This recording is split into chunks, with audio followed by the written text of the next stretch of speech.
Hey guys, it's Michelle Pippin with WomenWhoWOW.com and PlanetWOW.club. If you are not part of this alliance of seriously driven women entrepreneurs, you need to be. Come hang out with us over at PlanetWOW.club. We are in the middle of a 31-day challenge. We're on day 22. If you need to catch up, then come join us in the club. And today, our focus is on creating a competition-free zone for your business. Literally, creating a category of one, creating an environment where you are in a competitive vacuum, and starting to create a preference for your work versus any other option that your clients might have with them. And this was actually in this session, I guess, this episode of our 31-day challenge was actually created based on this interview I heard of this optometrist, and I had actually heard him speak before, but he had gone out there and he wanted to create a practice where he didn't have people who went to him for their eye appointment or whatever, and then went online and got the cheapest kind of glasses and did this Google search. And he really wanted to have a concierge practice, and he wanted the profit that should be inherent in picking these the actual eyeglass frames. And so he really wanted like less patience, higher profit. He knew he didn't want to have a place that would welcome sort of retail me not shoppers. And so he decided to do something which I thought was really interesting. What he did was he carried only frames that you couldn't find online, and he traveled the world to try to find these frames. And it cost more, but it prohibited a bunch of online competition. Hey, Lisa. And it was really smart, and it really started me thinking about this idea of what we're actively doing to create a competition-free zone, to show up in our own category. And this is something that all of us can do, regardless of industry, and it's something all of us should do. And so here's how. I kind of broke this down into 5 steps, or maybe 5 principles that, when applied, actually create this zone where you kind of show up alone in the minds of your market. You aren't really showing up as in, if you think about the yellow pages, right? And the yellow pages can be used quite profitably. Some of my clients do this, but a lot of times in the yellow pages, people search, let's say, for chiropractor or coach or whatever. And, in the yellow pages, you show up right alongside every last one of your competitors. Right? And so with this approach, what we're taking is a little bit opposite. We want people not to just need chiropractic care, but need our chiropractic care, if that's what we do. So these steps are just something that are used kind of together, not sequentially. So the first step, by the way, is the most fun step, and for some it's the most terrifying, which also I think makes it fun, but it's not enough. And so I give this as a warning. Like, if you stop with step 1, as many creative entrepreneurs do, you're going to be disappointed financially, right? So this step is a critical step, but used alone, it will be disappointing. It's critical to what we're discussing. So with that warning, the first step is to be unapologetically you, unapologetically authentic, right? The challenge really for step 1, for the principle 1, is to ask yourself, what is your twist on what you do? What do you do, say, or deliver that's different than everyone else who is a competitor of yours, right? So a lot of times we think that being authentic is going to be enough. Being authentic is going to be what's going to push us over the edge. And it's critical to this. But just being yourself is not going to be enough to be financially successful in your business. So that's the challenge. The first thing is be authentic and unapologetically you. But in order to do that, don't just stop, have questions like, what makes me me, or, whatever, but think like, what is the little twist? What is how you have shifted whatever you do away from how everybody else does it? Where do you break from the norm? So that's step 1. Step 2, or principle 2, is to stop buying systems and plans. right? Nothing drives me more crazy than someone selling like a multi-thousand-dollar system, right? And the reason this drives me crazy is, first of all, it takes time. Like, by the time they've created a system, you figure they've done a bunch of stuff that somehow worked, and then they have reflected on the steps that they took, right? And they have watered them down from all of their nuanced, application. They've watered them down into a system that the masses can follow. And before the ink is dry in that 3-ring binder you bought, or, on the program that you get when you arrive live to learn the system, before the ink is dry, before the sales page goes up, the person whose system you're learning, they've already started to shift and veer away from, right? This is just the nature of how quickly business moves and how nuanced it is, right? And so even when I look backwards at the things I did, if I look at them sequentially, then what I'm going to find is that I did a lot of things that didn't work or seemed not to work, and some things that did work. But the truth is, the success was created by the marriage of all those things, right? Anyway, my point is, it frustrates me when people are buying blueprints and systems that are not principles, but they're actually like, do this, a paint by numbers kind of thing. And I've actually used those words to sell some stuff, paint by numbers, but it's really about using the principles and applying it, overlaying it onto your business and your preference, right? Yeah, and a lot of times, people are selling these systems, and frankly, by the time they're actually delivering the content, they've already begun to shift from the system that they're selling you. And the reason this is the case, sorry, this hair is bothering me. The reason this is the case is because business moves too fast to create these step-by-step systems. So that's step number 2. Stop buying the systems and plans, and instead only invest time and money in creating your own customizable, tweakable blueprint or plan. I do this a lot, actually, especially in December and January, but all throughout the year in my private strategy sessions or in my VIP day options. I actually take the principles that I know work, that are timeless principles, and I apply it to the business sitting in front of me. So instead of learning a new system, consider timeless principles of persuasion and human behavior, and consider what continues to work for you. So you kind of want to marry the principles that work regardless, right? If they're principles and they're true, they work in marriage, they work with weight loss, they work with business success, right? They're principles that are just true regardless. And so you want to marry those with what you know works for you and feels great for you. And so this is how you build a perfectly tailored system. I'm not trying to ask you not to educate yourself about business and what's working now. Like, we should do that. That's what we do here at Women Who Wow. But we don't want to take someone else's system any more than we want to wear their underwear, right? It's something that is just for them, and we need something just for us. So if you are interested in a strategy day or a strategy session even, then this is something that I do with members. So I'll try to put a link up and have that so you can look at that. But if you follow someone else's system, the truth is it will look and feel and sound like them, right?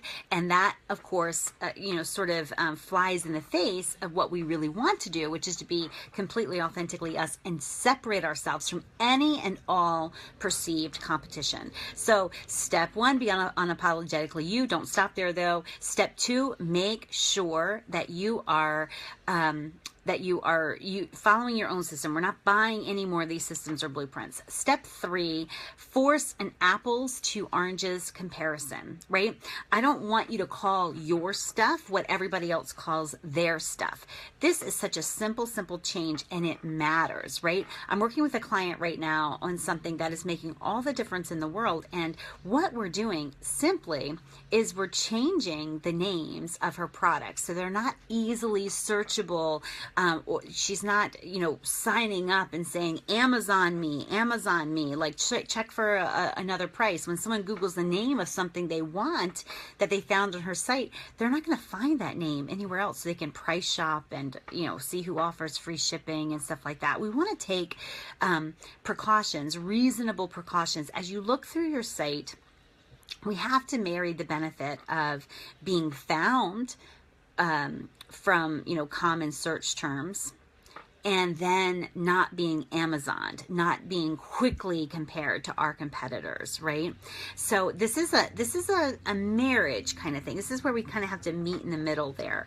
But think about what you can do to force an apples to oranges comparison, right? We do not want to be easily put into a scale with our competitors. Okay, so apples to oranges comparison. Step 4: start a movement, right? You want to be passionate. You want to be for something. You want to be against something. And so as I was preparing this today, I thought, who's WOW for? Who's Women Who WOW for? And it's someone who's open to a breakthrough, right? Someone intolerant of sloth, someone ruthlessly driven and ambitious, someone who dreams and does big, right? There's big dreamers all over the place, but Women Who WOW is full of people who dream and do big. It's for people who are ambitious. What are we for? What do we stand for? Thank you, Melanie, for putting that link up. What do we stand for? We stand for success on our own terms, right? Bottom line, that's it. Financial and life success on our terms. What do we stand against in Women Who WOW? Whining, being judgmental, laziness, impotence, overwhelm, and busyness, right? These are the things that we battle and that we push out of our midst, right? These are things we're against. But what about your company? What about your business? What about your brand? What do you stand for? What do you stand against? What do your people know and believe? And does this rise passion up in you, right? You want to start a movement. If you truly want to operate in a competitive free zone, then you're going to start today and start creating a movement. If you need a good example of that and Women Who WOW is not doing it for you, I invite you, I want to be fair, I invite you to look at either Bernie Sanders or Donald Trump, whatever your preference. And if you're smart, you're going to look at both, right? Look at the movement they created. They were for, they were against, and it was something that that was interesting to watch. And so all of us need to start a movement to rise some passions in our market, to make sure that it's our own passions are raised, because this is something that is not easily replicatable, right? And it aligns your business with something that's bigger than itself, and it's something that's absolutely critical if you want to have a competition-free zone. So 1 is you want to be unapologetically you. Step 2 is stop buying programs and systems of someone else. Step 3, encourage apples to oranges comparisons, right? Step 4 is start a movement. And step 5, you always want to you always want to call out the gap, the distance, the abyss between you and your perceived competition, right? You want to point out what's different. Don't just wait for your market to kind of discover that. One of the things that's bad about waiting for your market to discover it is in order to discover it, they've already worked with you, which means it's no longer a competitive advantage, right? They would have already taken a chance on you and then found out how different you are from other people that they've worked with. You need to find a way to call out the abyss, the gap, the distance between you and your perceived competition way earlier in the sales funnel. So you want to point out what's different, right? You want to use words like them or others in this whatever. But not us, right? You want to use, here's what they do, but not us, not here, not in this movement. I just interviewed Shane and Jocelyn Sams of the Flipped Lifestyle podcast. They're flippedlifestyle.com. It's an amazing podcast. If you listen to podcasts, it's the first one I ever listened to, but I just interviewed them, and you can find their interview at bemichellepippin.com. But here's what they said. I got this email from them, and I want to read it to you because it's a perfect example of the us versus them kind of calling out the gap, right? Now, if you don't know Shane and Jocelyn Sams, they are like a big deal, right? They're a very, very big deal. They have an amazingly successful podcast. They have the best of the best people on their podcast. They run a membership program. They are, they're like in the upper rungs of, internet kind of stardom. So, and here's what they said. And they have gone, in this one email, they have gone against a lot of their peers on that upper rung. So here's what they said. Lately, We have had some incredible opportunities for the Flipped Lifestyle podcast. Mega influencers have reached out to sponsor our show. Some of the most famous internet marketers in the business have asked us to join their affiliate launches. Literally, these people are throwing money at us. We turned it all down. We started the Flipped Lifestyle podcast to help other families change their lives using online business just like we did, not help other gurus promote their latest content. We want to keep our podcast different from the other self-proclaimed online business experts. We don't want it to be all about us or about promoting our friends' latest products. We want our podcast to be about you. That's right. While the other guys are spamming your inbox with affiliate links and spending 15 minutes of their 30-minute podcast on sponsorships and ads, we are doing something different. Go figure. We're making our podcast about our listeners, the real people out there trying to start, build, and grow successful online businesses. So I just wanted to read that to you because it was one of the, it was such a great example of the us versus them, like calling out the gap. What is different? What is different? What are you likely to find over there that will frustrate you? Where are they doing something that isn't us, right? And so I thought that was just huge. I hope that you agree, because I don't want to read something to you that is not of value. But it was an amazing, amazing example of both creating a movement and also calling out the gap, calling out the divide between, in this case, their podcast and then other podcasts that you have the option of listening to. So anyway, this is today's challenge, is to really ponder what a competition-free zone looks like for you, right? I can tell you what it looks like. It looks like eliminating price resistance and creating price elasticity.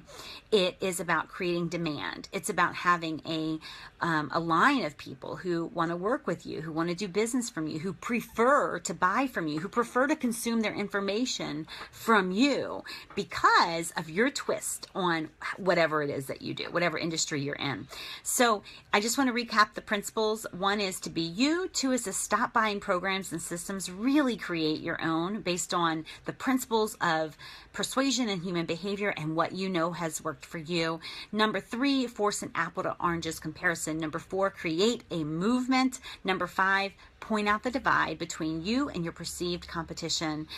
Because when you point this out, then you always distance yourself and you begin to show up in a category of one. So if I can help you, put a comment in the comments below or reach out to us. The WOW Squad has been up and ready and having some good fun in our Facebook group. So Randy and Melanie are there. If you have a question, if you need to get in touch with me, you can always email me as well, Michelle@womenwhowow.com. Look forward to seeing you guys tomorrow. And tomorrow is the 23rd day of our challenge, and we are talking about getting it all done. We're talking massive action, tips for taking massive action. So that's where we will go tomorrow. But appreciate having you guys here. Talk with you soon. Bye.